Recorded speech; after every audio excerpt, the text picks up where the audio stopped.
So నమస్తే అండి. నమస్కారం అండి. ఏంటండి మామూలుగా ప్రవీణ్ పగడాల గారు మీకు తెలిసి ఐడియా ఉన్నారా? తెలుసండి. ఎట్లా మామూలుగా? ఎట్లా ఉంది బాగా మన సోషల్ మీడియాలో బాగా హల్చల్ అవుతుంది అతను మా చనిపోవడం వల్ల. కొంతమంది చంపారని, కొంతమందేమో యాక్సిడెంట్లో చనిపోయారని, కొంతమంది కొంతమంది ప్రచారాల వల్ల, రెచ్చగొట్టడం వల్ల ఆ వాళ్ళు చనిపోయారని చెప్పి, చంపారని చెప్పి కొంతమంది అంటున్నారు. ఏదేమైనప్పటికీ ఇది ఒక మిస్టరీగా మారిపోయింది. అతను యాక్సిడెంట్లుగా చనిపోయాడా, లేకపోతే ఎవరైనా అతనిపై హత్యా ప్రయత్నం చేసి చంపారా అనేది మాత్రం ఎవరికీ తెలియలేదు. కాకపోతే ఇప్పుడున్న సందర్భాన్ని బట్టి ఎవరో కూడా దీనిపైన కామెంట్ చేయకూడదు. ఎందుకంటే మతాల మధ్య చిచ్చు, కొన్ని మతాల వారేమో ఎవరో చంపారని, ఎవరో ప్రేరేపించడం వల్ల చంపారని, ఇవన్నీ జరుగుతుంది. కాబట్టి ఆ చావు సున్నితత్వాన్ని నిశ్చితంగా గమనించిన తర్వాత ఆ చావు పట్ల అతను మంచివాడు, మంచి ప్రవక్త, మంచి వ్యక్తి, ఆయనపై ఎవరికి ఎలాంటి ద్వేషం ఉండదు. చంపేంత కోపం ఎందుకు వస్తుంది? చంపేంత కోపం ఎవ్వరికి రాదండి అని నేను అనుకుంటా. నా భావన ఎవరో చంపారని చెప్పడానికి కాదు, నా భావన ఏంటంటే ఎవరో చంపేటంత వ్యాఖ్యానాలు అతను అయితే చేసి ఉండడు. ఎందుకంటే ఆయన చాలా చక్కగా మాట్లాడతాడు. దేవుడి గురించి ఆ వ్యాఖ్యలు కూడా బాగా చెప్తాడని చెప్పి విన్నాను. మరి అంత చంపేదానికి ఇక్కడ మనకి ఏ సామాజిక వర్గం కూడా, ఏ మతం కూడా అంత ప్రేరేపించదు.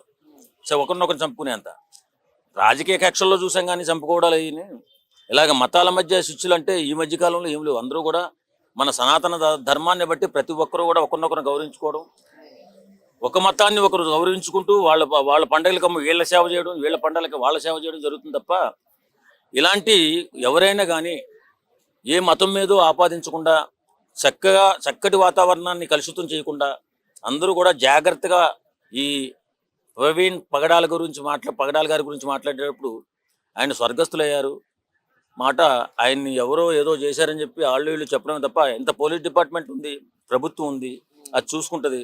ఒకరినొకరు మతాల మధ్య రెచ్చగొట్టే వ్యాఖ్యానాలు చేయకూడదని నేను అనుకుంటాను. అంటే ఇప్పుడు యాక్సిడెంట్ కూడా ఎట్లా అంటే ఇప్పుడు మతాల పరంగా తీసుకెళ్తున్నారు సొసైటీ, ఇప్పుడు ఉన్న జనరేషన్ అంతా. అంటే ఏం చెప్తారు అంటే ఇప్పుడు అది నిజంగా యాక్సిడెంట్ జరిగినప్పటికీ కూడా సో మతాల వైజ్గా ఇప్పుడు వెళ్ళిపోతుంది ఆయన ఒక మత ప్రచారకుడిగా. అయితే అంతే చెప్తున్నా నేను, ఒక మతం మీద తోసేయొద్దు. ఇప్పుడు మనిషి చావు అనేది అక్కడ దెబ్బలు తగలేదు, ఇక్కడ దెబ్బలు తగిలి, అక్కడ ఇది లేదంటారు. మనిషి చావు ఎంతండి? చిన్న దెబ్బ తగిలితే చచ్చిపోతాడు మనిషి.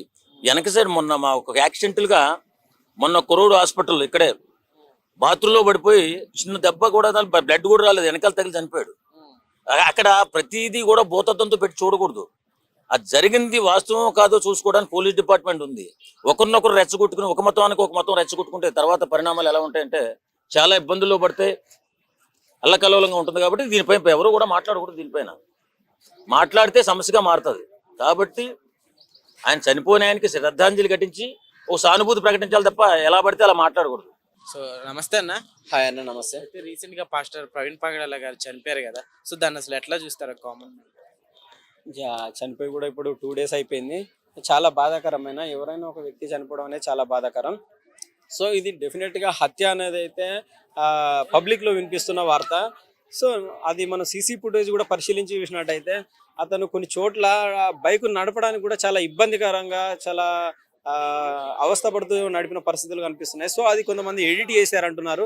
అది ఎంతవరకు నిజం అనేది పోలీస్ గారు వాళ్ళు నిర్ధారించాల్సి, ప్రజలకు ప్రెస్ మీట్ పెట్టి వాళ్ళ ట్విట్టర్ ద్వారా కానీ వాళ్ళ అఫీషియల్ వెబ్సైట్ ద్వారా కానీ ఆ సీసీ ఫుటేజ్ అనేది రిలీజ్ చేయడం వల్ల ప్రజల్లో కొంత అనుమానాలు అనేవి నివృత్తి కావడం జరుగుతుంది.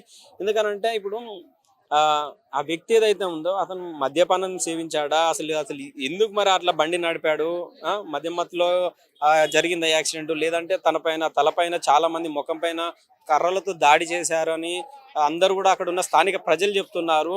ఎక్కడో ఉన్న ప్రజలు కాకుండా అక్కడ స్థానిక ఉన్న ప్రజలు చెప్తున్నారు. కాబట్టి దాన్ని కొంచెం పోలీస్ వ్యవస్థ కూడా దాన్ని క్షుణ్ణంగా పరిశీలించి దానిపైన స్పష్టమైన రిపోర్ట్ అనేది విడుదల చేయాల్సిన అవసరం ఉంటుందని.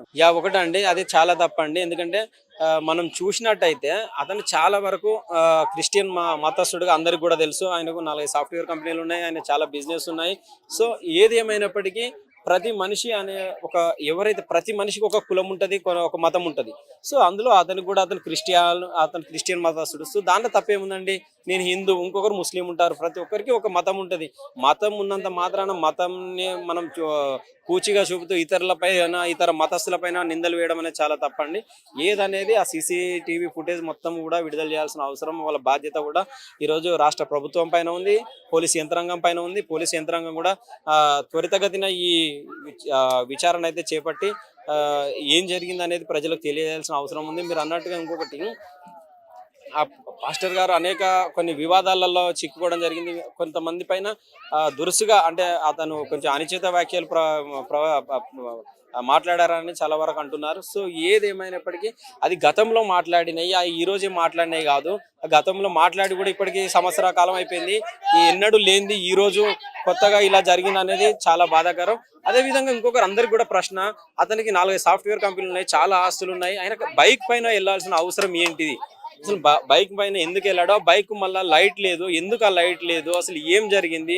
అతను కొంచెం మద్యం గిట్లా సేవించాడా, మద్యం మధ్యలో ఎక్కడైనా పడ్డాడా, పడితే లైట్ గిట్లా పగిలిపోయిందా, మళ్ళీ అదే బైక్ మీద రన్ చేశాడా, ఏం జరిగింది అనేది కూడా పూర్తి విచారణ అనేది ప్రభుత్వం చేపట్టి ప్రజలకు వివరణ ఇవ్వాల్సిన అవసరం ఉంది. ఇంకో విధం ఏంటంటే, అసలు వాళ్ళ కుటుంబ సభ్యులు ఏమంటున్నారంటే అతని పైన దాడి చేశారు అతనికి, ఎందుకంటే ఎవరు కూడా అతనికి ఎప్పటి నుంచో గతంలో కూడా ఆయన చెప్పడం జరిగిందట, నాకు థ్రెట్ ఉంది, నాకు ప్రాణహాని ఉందని చెప్పడం కూడా జరిగిందట.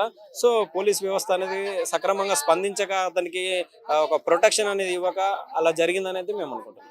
Okay brother, thank you. నమస్తే అండి. నమస్కారం అండి. ఏంటండి మామూలుగా ప్రవీణ్ పగడాల గారు మీకు తెలిసి ఐడియా ఉన్నారా? తెలుసు. ఎట్లా మామూలుగా ఎట్లా ఉంది, బాగా మన సోషల్ మీడియాలో బాగా హల్చల్ అవుతుంది. అతను చనిపోవడం వల్ల కొంతమంది చంపారని, కొంతమంది ఏమో యాక్సిడెంట్లో చనిపోయారని, కొంతమంది ప్రచారాల వల్ల, రెచ్చగొట్టడం వల్ల వాళ్ళు చంపారని చెప్పి కొంతమంది అంటున్నారు. ఏదేమైనప్పటికీ ఇది ఒక మిస్టరీగా మారిపోయింది. అతను యాక్సిడెంట్లుగా చనిపోయాడా, లేకపోతే ఎవరైనా అతనిపై హత్యా ప్రయత్నం చేసి చంపారనేది మాత్రం ఎవరికీ తెలియలేదు. కాకపోతే ఇప్పుడున్న సందర్భాన్ని బట్టి ఎవరో కూడా దీనిపైన కామెంట్ చేయకూడదు. ఎందుకంటే మతాల మధ్య చిచ్చు, కొన్ని మతాల వరమో ఎవరో చంపారని, ఎవరో ప్రేరేపించడంలో చంపారని, ఇవన్నీ జరుగుతుంది. కాబట్టి ఆ చావు సున్నితత్వాన్ని నిశ్చితంగా గమనించిన తర్వాత ఆ చావు పట్ల అతను మంచివాడు, మంచి ప్రవక్త, మంచి వ్యక్తి, ఆయనపై ఎవరికి ఎలాంటి ద్వేషం ఉండదు. చంపేంత కోపం ఎందుకు వస్తుంది? చంపేంత కోపం ఎవ్వరికి రాదండి అని నేను అనుకుంటా. నా భావన ఎవరో చంపారని చెప్పడానికి కాదు, నా భావన ఏంటంటే ఎవరో చంపేటంత వ్యాఖ్యానాలు అతను అయితే చేసి ఉండడు. ఎందుకంటే చాలా చక్కగా మాట్లాడతారు.